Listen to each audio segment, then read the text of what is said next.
Hello, everybody. Welcome in. This one, it's been a rocky road over the past couple of days with Bitcoin, but that's what Bitcoin does. Today, we're going to uncover two historic Bitcoin milestones that the world has never seen before, and you've never seen it before because it's unique content. That's what we do here. But first, we got to talk about the CPI shocks. Got to talk about oil. Got to talk about some institutions doubling down. What else do we got? Hong Kong is coming. Chiropractor in the house. Grayscale, how they're under 40% already. How 70% of Bitcoin is locked. Deutsche Bank, some dreams, and some crazy charts at the very end. So make sure you stay tuned for that. And once of all, thank you, Pancake Panda, and thank you to the mods in the chat. Let's jump in and make sure I got everything working. And a shout out to Patreon. We have Dark Glass, Patreon member here. The info has made me more money way beyond the courseless subscription. Thank you so much, Dark Glass, for being part of the family. Bitcoin only playlist is here. Excuse me, talking too much. And what's crazy? T minus 9 days, 6 hours, 17 minutes to go. And people are saying 20th of April, etc. Well, if you go to the official Bitcoin halving clock, the block clock. This is McShane's personal clock here for double verification. 1 week, 2 days, 11 hours. So this is about 4 or 5 hours different to the previous one. But again, it's going to be crazy. That'll be circa Friday, as I promised as well a couple of weeks ago. Friday. It'll be a Friday, and it'll be an exciting Friday, wherever you are in the world. Now, breaking news. Let's get the macro stuff out of the way, because the reason we do this is because of macro. Macro and crypto are completely integrated. This is from Markets and Mayhem.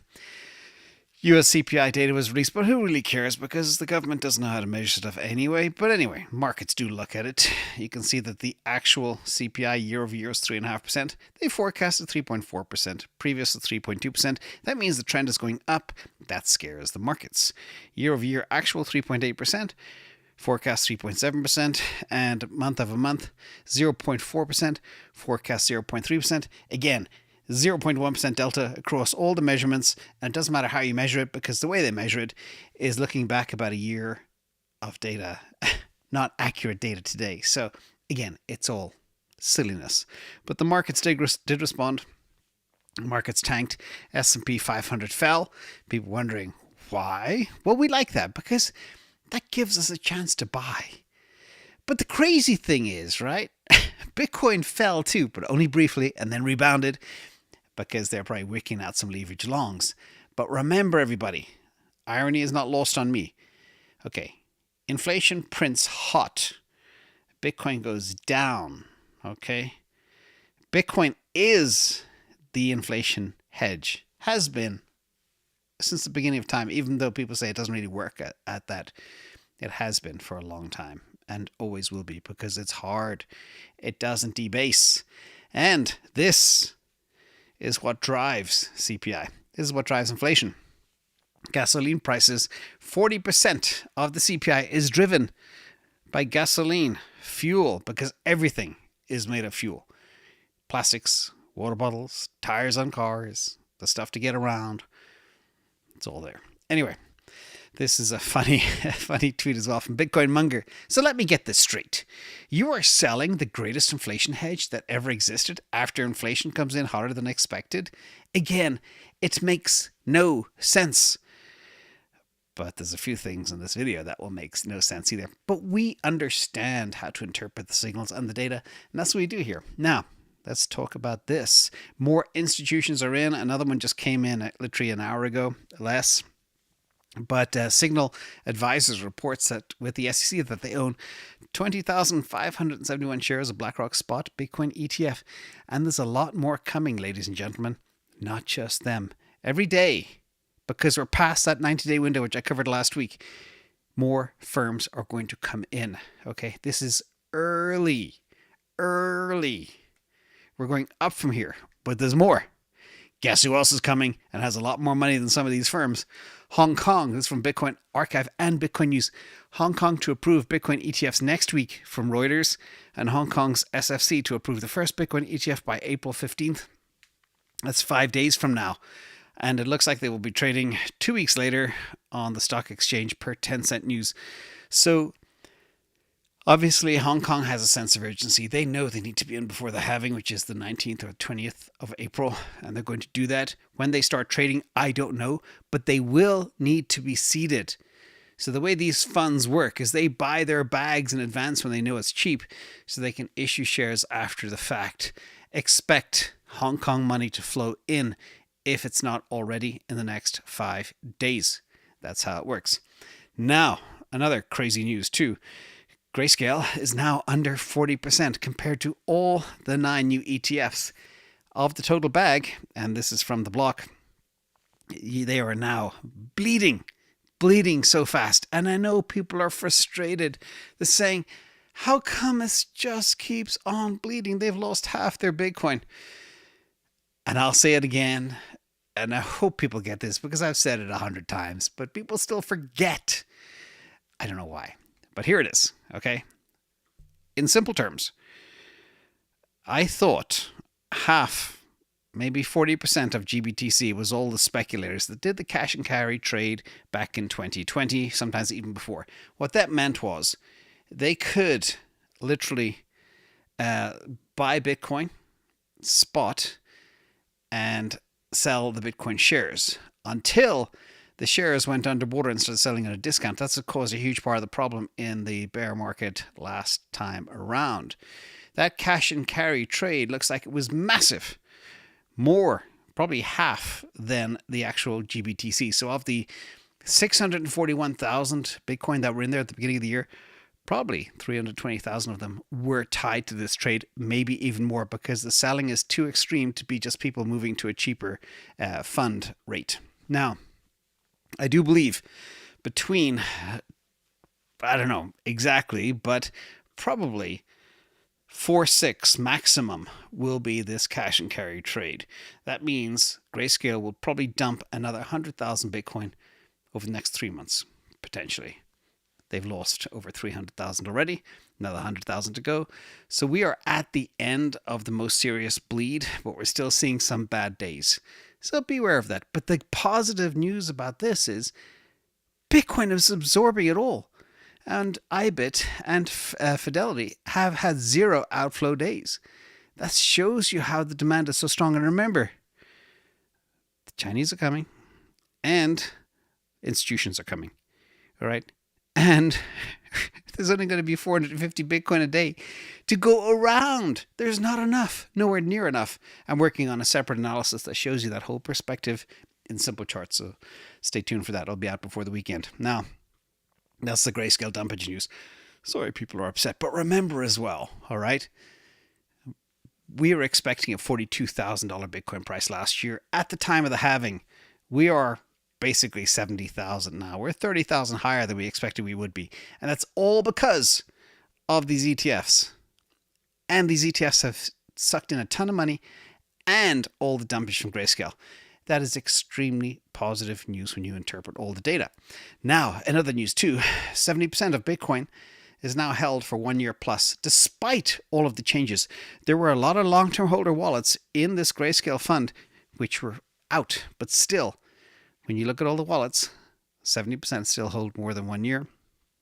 24% have 1 to 12 months of holding, and 7% less than 1 month. These are the tourists, people FOMOing in.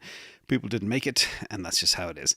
In terms of Fidelity and BlackRock, which are the two big players in this spot ETF, you can see here, this is from Hey Apollo, BlackRock and Fidelity have stacked 416,000 Bitcoin with 0 days of outflow. 0. Okay? Big time. That is huge. I just want that to sink in for a second. Also, spot ETF, spot volume is near an all-time high. Before the ETFs were there was a lot of futures action. Now it's a lot of spot action, which is also very, very good. That impacts a lot of things too. Now, there's some fun news that was published on Bloomberg. There's a Deutsche Bank report, a survey, and this is kind of interesting. It's kind of from different parts of the world, but we are so early. That's the big message here, everybody. People are divided still over Bitcoin staying power. 1/3 expect the largest cryptocurrency to slide below $20,000 by the end of the year, according to Deutsche Bank survey. I would love to see where they do these surveys. Maybe they go into a zoo and say, hey, throw a dart at this survey form and see what hits. All right. Bitcoin, we will never see $20,000 again. I think that's 99% certain. There's always a 1% chance it could go to zero, but it's highly unlikely, especially given the money. And again, I don't even want to spend any more time on this, but that is crazy. Maybe somebody's hoping for that sub $20,000 Bitcoin because they missed the train. It'd be nice if trains could just go in reverse and come back and pick you up after you miss them, but that's not how it works. And what's also crazy, we know rate cuts are happening. We know the Fed doesn't control CPI, but State Street did say yesterday they do believe there will be at least 4 cuts, 150 basis points this year. And they do believe, contrary to most experts on Wall Street, they do believe the Fed will have to cut by June or July at the latest. But when that happens, there's $6.11 trillion on the sidelines. That is record level. And basic math is interest cuts plus inflation increasing means cash is trash. All right? What people are going to do when they see these rate cuts, not only will high risk disruptive stocks go to the moon, but this cash will come into the market and seek alpha, which it'll go into risk assets like Bitcoin and other ones too. So it's a perfect setup. That's what I'm basically trying to say. And thank you so much as well, Bora Bora 2030. Woohoo. Now, other breaking news for everybody in Team UK out there. Bank of England launch an Instagram account. And this is from Jordan Walker, who says, this is your signal to buy Bitcoin. when a central bank does something crazy like this, it's kind of funny. So let's get into all the ETF flow charts real quick. And then we'll talk about the 2 historic things that have never happened in the history of the world. And I promise you, you've never seen this before. First of all, well, one of the charts definitely you've never seen before. Let's look at the ETF flows. We went back to orange here on Grayscale, 155 million after a nasty day the day before on Monday of 303 million. So that's half. Not too bad. We'll check out the trend lines in a minute. But BlackRock saved the day in taking in about 130 million. But that being said, we are still negative 19 million. But that did not matter. There's other people buying Bitcoin right now. It's not just these ETFs. There's people FOMOing in, people DCAing in. And that's sucking up the demand real fast because those that know the halving is coming real soon in those 9 days. Also, when you look at the spot Bitcoin ETF money flow, you can see here BlackRock up, Grayscale up. We like those 2 things to be up, not the Grayscale down. So we'll see if that dump will continue. What's also interesting, and if I was a betting man, which sometimes I am, I would say Fidelity is going to have a good day today. Because Fidelity had 2 quiet days, and that rarely happens. So watch this. Now we are still a little bit negative on the money flow. That will be positive today. I'm pretty certain of that. In addition, you can see how small it is. It's almost break even. It's negligible. And the trend line is now down for the flows into the ETFs. It's a quiet patch. We had a huge amount of action. Like the 61 trading days this thing has been out. But between day 20 and day 43, we had a ton of money coming in, including that $1.05 billion day in one day. We haven't had any big days lately, so we'll see if the normies figure out that this halving is coming and Bitcoin goes up after the halving in a big way. We'll see if they'll figure that out. And there's not many, like 9 days left. And what is that? What do we do for 5, 6, 7? There's technically only 7 trading days left for this ETF as well, so we'll watch what happens. And I do expect Hong Kong to seed their bags real soon. Also, 36 billion in the 9 new ETFs. Massive amount of money. Reminder again, my target into the ETFs was 50 billion for the year. We're now nearly over 2/3 of the way there. Bonkers. And it's 520,000 Bitcoin in these new ETFs. 266,000 in BlackRock alone. That's big, 150 plus in Fidelity, etc., etc. And don't discount the smaller guys like ARK, etc. They do add up quite substantially. And our friends at Grayscale have bled over 303,000 Bitcoin. And this is the dumpage chart. We're above trend again. We've got to stay above that pink purpley line. And we were yesterday, hopefully again today. And then the rest of the ETFs can carry the water for the whole gang. And the amount of Bitcoin that left the system, were added to the system yesterday was 282 Bitcoin. The day before, 3,100. And the day before that, 3,000 were taken out of the system. Ooh, I forgot to check on Mr. 100's wallet. Bear with me 1 second. Because he hasn't bought in 5 days. And I'm thinking, what's going on here? Hold on a second. Completely forgot to check. I check it every day. And Mr. 100 still has not purchased since the 4th of April, 6 days ago. We'll see. Maybe their bags are full. Maybe they're waiting for a big dip. Maybe they just need more cash, or maybe they took a vacation. We don't know. Anyway, Bitcoin chart time. These are the two things that I want you to know. First of all, super interesting one from Crypto Quant. New demand for Bitcoin from accumulation addresses is now exceeding the supply from miners for the first time in history. Okay? And it's about to go parabolic. The demand from permanent holders, again, has absolutely smashed the issuance. And we're going to go a lot higher. This is what I've been talking about for nearly a year and a half. And shout out as well to the Rational Root. We're talking about diminishing supply. First time ever we have a bull market. We're going into diminishing supply. That's what this chart says. This is another visual of what I've been talking about for a year and a half. Thank you to the Rational Root as well. Put this chart together. That blue arrow shows you where the actual supply will be going. The available supply is going down and to the right. And the adoption is going up and to the right. And we're going into a halving. It's going to be spectacular. I promise you that. Okay? There's very few things in life you can be completely sure of. This is one of them, for sure. Now, one other thing that's historic, and this model goes all the way back to the year 2010. It's the ATR model. I was just playing with it today, looking at the weekly chart for Bitcoin. All right? Never before in the history of this chart, and I went back and analyzed it, have we ever gone 25 weeks without any sell signal. The highest ever we did before was 12 weeks. This puppy on the weekly Bitcoin chart has gone without a sell signal for nearly half a year. And this model is right 91.67% of the time, which is pretty staggering. It tells you when to buy and when to sell, like clockwork. But this is kind of bonkers. Again, I always say this time is different. Nearly half a year, zero sell signals. And what happens if we don't get any sell signals for the next 6 months? Theoretically, it's possible, considering the hardness of this asset and the diminishing supply. And a reminder, Hong Kong isn't even here yet. China, and they are looking for serious alpha. But, if you're Deutsche Bank, it's going to 20,000, so you're going to be just fine. These clowns here. So with that, everybody, hope you enjoy the show. This is a stunning chart right there.